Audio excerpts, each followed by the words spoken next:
Hey, it's opening weekend. My name's Tony.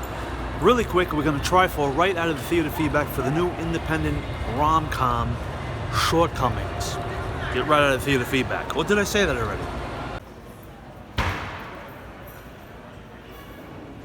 Thanks for speaking to me. You just came out of the small independent comedy Shortcomings. It has an 83% tomato. I'd like to hear your out of the theater thoughts. I liked it a lot. It was really complex, sort of unexpected. I love the kind of ambiguous ending. Okay, I didn't see it. It had all these like sort of grand political overtones that they didn't really settle on. You know, there wasn't anything that was sort of didactic about it, but it was all in there. Okay.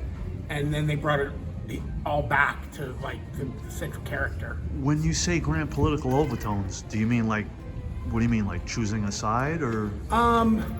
A lot of sort of discussion about identitarian race and people's gender feelings. It was a frequent issue. Yeah. And interestingly, despite it being sort of a rom-com, it had this sort of persona feel. It was kind of like Bergman-esque. There were these like incredibly realistic arguments between people that were very fraught and kind of frightening. Okay. Which was interesting. This movie was a hit at Sundance. It was. So I heard. Yeah. Yeah, I liked it actually much more than I expected.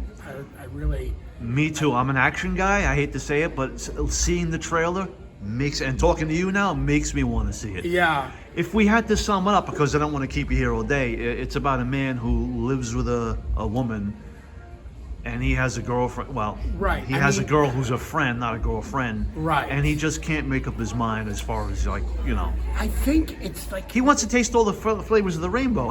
Right. I don't think that. I think it's really about being sort of messed up, right? Finding oneself.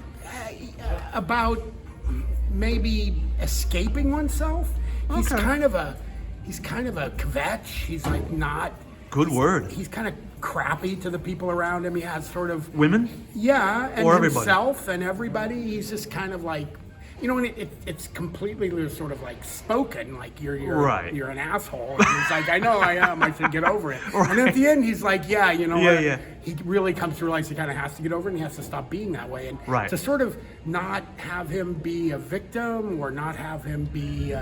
You know, like a villain was kind of interesting to leave it there. One thing I'll say, which I worked in the film industry. I worked as a production designer, so I'm very sensitive to production values. Okay. The costuming was awful. Oh. It just, you know, and it's so weird when some little thing like that kind of pops you out of the film. It's really right. It's hard to concentrate. It's annoying to me, yeah. The cinematography was beautiful. Okay. The performances were very nice. The production design was really interesting.